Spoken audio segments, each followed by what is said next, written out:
We begin now at the top of Daf Yud Aleph Amud Aleph in Meseches Shabbos. This is Shabbos Daf 11a. The Gemara just finished saying that Sdom was settled for 52 years at the time that Lot was trying to escape Sdom. There was a nearby city that was only 51 years. They didn't accumulate as many sins, so Lot essentially escaped to that small city that was near Sdom. So the Gemara now is just continuing with the arithmetic over here. Chaf vav dechsiv shtei mesrei shana avdu es kedar laomer ushlosh esrei shana moradu. There were 26 years.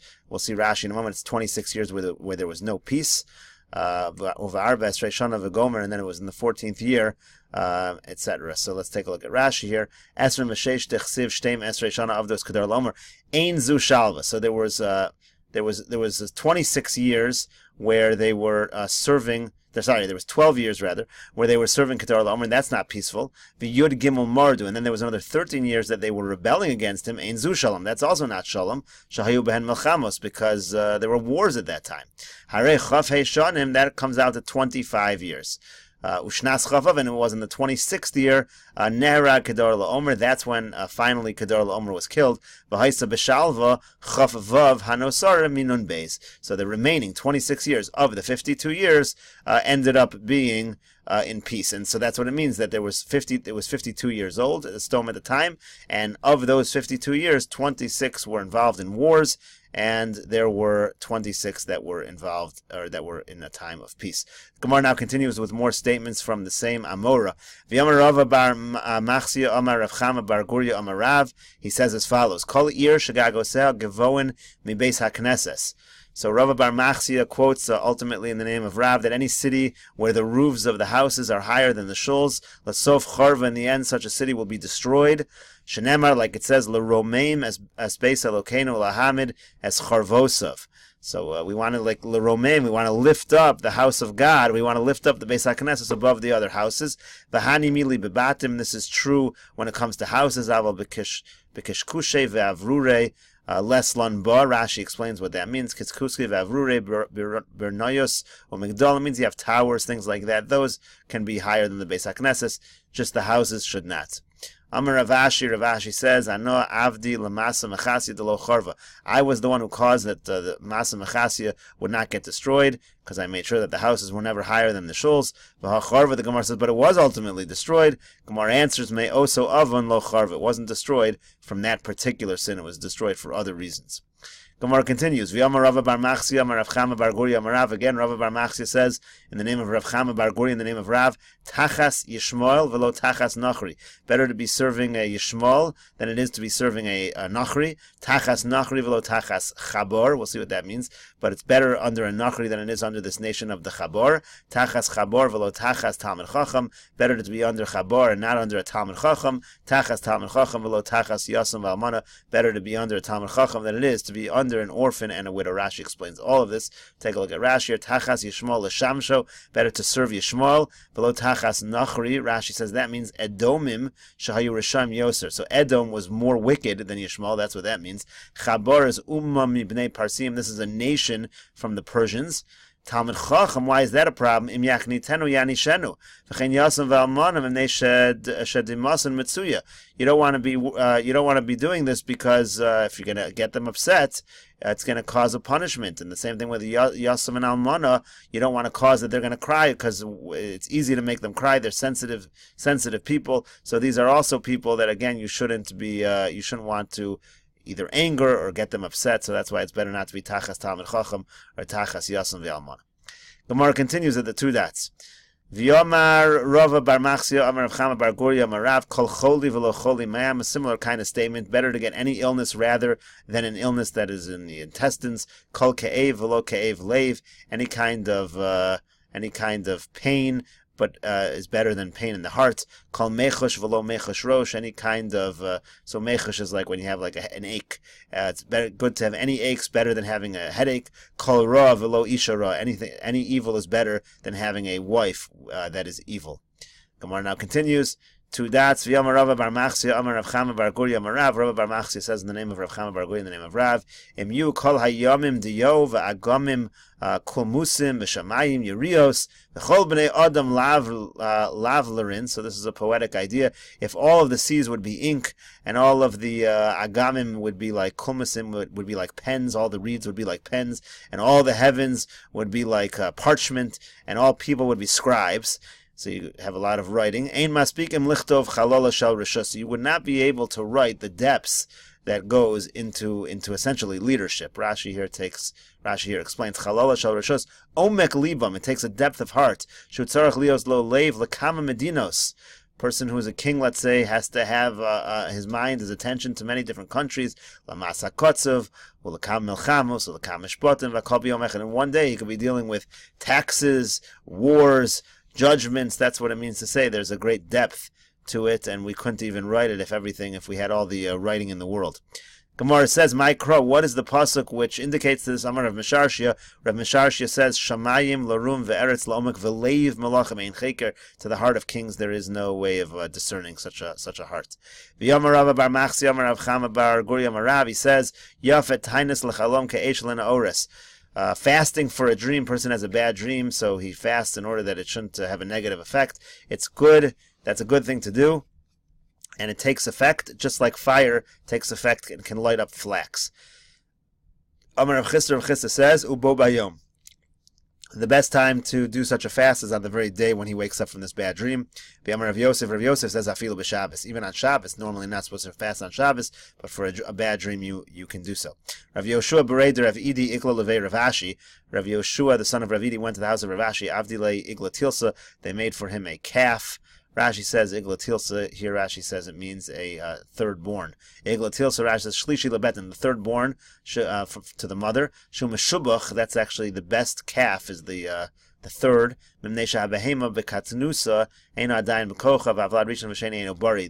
When the mother is young, not in the full strength, so the first and second babies aren't as healthy as the third. So in any case, Rav Yoshua went over here to the house of Rav Ashi. They made him this good tasting meat. Amrulay, they said to him, Lito marmidi, taste some of it. Amrulu, he said, but Hainis Yosef, not fasting. Amrulay, they said to him, Velo savar le mar lohad Rav Yehuda. Don't you hold of what Rav Yehuda said? Amar Rav Yehuda, lava adam tani. So poreya, a person can borrow against his fast and pay back later. Apparently, this was some kind of they were having maybe some kind of sudas mitzvah or something like that. So they said you should eat now, and then you'll fast at a different time. Amar Lei said, Tainis chalomhu, this is a fast for a dream. V'yamar Rava bar Machsi, Amar Rav Chama bar Guri, Amar Rav, Yafet tainis lechalom keish lenoris. We know that if Rava bar Machsi quoted that it's good to fast for a dream, it's effective like a fire to flax. V'yamar Rav Chisda, uvo bayom. Rav Chisda said you should fast on that very same day. V'yamar Rav Yosef, afilu b'Shabbos, and Rav Yosef said this applies even on Shabbos. In other words, the fast really needs to take place today, so I don't want to borrow against it. Gemara now quotes the Mishnah of Yim Hischilo and Mafsikin L'Kriya Shema. The end of the Mishnah said that once they begin these various activities, meals, haircuts, whatever it is, you don't need to stop, but you do need to stop for Kriya Shema. Gemara says Hatana Le Reisha. Hatana Le Reisha Ein Mafsikin. We already said in the Reisha that once you begin, you don't need to stop. So what are we adding over? We're saying the same thing again. When it comes to davening, you don't need to stop. And then at the end of the Mishnah again, when it comes to davening, you don't need to stop. So what's going on? So the Gemara says, Seifa Asan L'Divrei Torah. The end of the Mishnah is actually a different Chiddush altogether. It's talking about people who are learning Torah do not need to stop for davening. The Tanya, we learned in a Brisa, Chaverim Shayu Oskin B'Torah, Mafsikin L'Kriya Shema, Vein Mafsikin L'Tfila. If the Chaverim are learning Torah, they stop for the recitation of Kriya Shema. They don't need to stop for tefillah. Now, this would actually be a slightly different, at least on the surface, this would be slightly different than the beginning of the Mishnah, because in the beginning of the Mishnah we mentioned that you don't stop, but you do have to stop if there's no longer going to be any time left for davening. In other words, you're not allowed to continue your meal and miss mincha altogether. That's not an option. You can continue the meal until it gets to the point where you're no longer going to make mincha. At that point, you must daven mincha.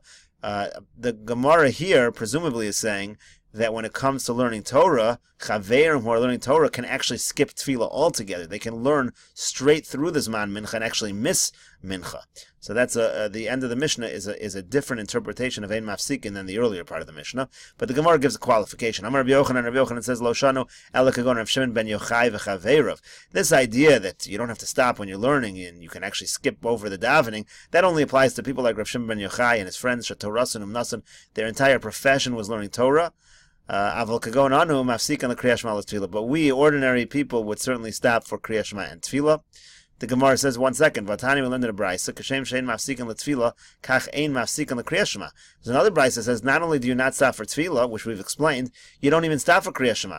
So what opinion is that? So the Gemara says, Kitani ahi be'ibor shana. No, that applies specifically when the Talmidei Chachamim, they're not simply learning let's say regular Torah, they're learning in order to create a leap year, which is particularly important, and actually for that you don't even need to stop for Kriya Shema. Diyamar Ravada Barava v'chein tanu savi de Hagrunya. Ravada Barava said, and it was also taught by the elders of Hagrunya, Yamar Rabbi Elazar bar Tzadok. Rabbi Elazar bar Tzadok said, Kishahayinu oskim be'ibor hashana b'yavne, when we were dealing with the issue of a leap year in Yavne, lo hayinu mafsikin, we did not stop, lo the Kriya Shema v'lo the Tefillah. Not for Kriya Shema, not for Tefillah, not for anything. Zak the Mishnah says, Lo yetze ha'chayet b'machto samuch l'chashecha. So a person who somebody who's a tailor, he shouldn't leave close to dark with his needle in his pocket or whatever it is, because we're afraid he's going to carry on Shabbos. Shema yishkach v'yetze. Maybe he'll forget and he'll carry it. V'lo halavler b'kolmaso. Similarly, the scribe shouldn't leave with his pen, with his quill. V'lo yefales kelav. V'lo yikra l'oraner. Now, in additional halacha, this is on Shabbos itself. A person should not check his clothing for lice, or he shouldn't read to the light of the candle on Shabbos. We're afraid that he's going to tilt the candle. Be'emes amru hachazin roa hechon tinokos korin. And they did say that a chazan, we'll see exactly what chazan means, but a chazan is allowed to use the light to see where the children are reading. Aval hu lo yikra, but he shouldn't read to the light of the candle on Shabbos, again, for the concern he's going to tamper with the fire. Kayotze bo lo yochal hazav im hazava mipnei hergel avera. A similar kind of prevention, nothing to do with Shabbos, but a zav should not eat together with a zava. We're afraid, of course, a zav is not allowed to have relations with a zava, so therefore we don't want them to be together in a situation where they might come to do an avera. Take a look at a couple of Rashis over here. First of all, chazan. Rashi says, chazan ha-knesses ha-mekari shiva ha-korim b'torah. So the chazan, according to the first explanation of Rashi, is the person who is calling up, kind of like what we call the gabbai, calls up people to the Torah on Shabbos. Sometimes he wouldn't know what parsha we're learning the next day. So how would he know? Friday nights or whatever it was, he would look at what are the children learning, because they were always learning the parsha that was coming up. They would be using the candle, and they'd be learning this in the Beis HaKnesses. That's how he would know it was this week's parsha. So an interesting explanation. Another explanation, chazan malam metinokas. Could be chazan doesn't mean like the gabbai. Chazan means a teacher of the children. Just seeing where they're starting tomorrow and where they're finishing, but he's actually a teacher. But either way, same basic idea. And we'll just see one more Rashi here. A couple more Rashis. Kayotze bol asas harchaka lavera amru. A similar harchaka, nothing to do with Shabbos. That's what Rashi is pointing out here. The last thing about a zav and a zava has nothing to do with Shabbos. Lo yochal hazav im hazava. The kol shekin torim hazava. It doesn't just mean a zav. Nobody should eat with a zava. Mivnei hergel avera. Mivnei shemitoch shemisyachten yavo livol zava shibakaris. If they're going to have yichud together, if they're going to be alone together in a room, they're going to come to have relations, which is of course in Isser Karis. The reason why it's a kol shekin presumably is because it's much harder for a zav to have relations anyway. So, but even he we're afraid of. Certainly by somebody who's healthy, we would have a suspicion that something might occur. Gemara says, Tanan Hassam, we learned over there in the Mishnah, Lo Yamur Adam B'Rishus HaYachid V'Yishte B'Rishus HaRabim. These are all similar types of harchakos. So a person shouldn't stand in Rishus HaYachid, but drink leaning over, drink in Rishus HaRabim, or the reverse, Rishus HaRabim v'yishte b'Rishus HaYachid. He should stand in Rishus HaRabim, drink in Rishus HaYachid. Avalim hechnis rosho v'rubo l'makam shushosem mutter. But if he puts the majority of his head, if he puts his head and the majority of body in the area where he's drinking, it's okay, because then we're not afraid. Rashi will just explain here. Lo yamar adam Rishus HaYachid v'yoshit piv v'rosho l'Rishus HaRabim lechos kli v'lishos gezeira shem yotzi akli elav. The whole concern is he might carry the kli to him. He's going to end up transferring it from one Rishus to another. V'nimtzim is chayiv chatas. It's going to come to be a Chiyav Chatas. That is the end of Daf Yud Aleph Amud Aleph. We'll continue in the next video, Daf Yud Aleph Amud Beis.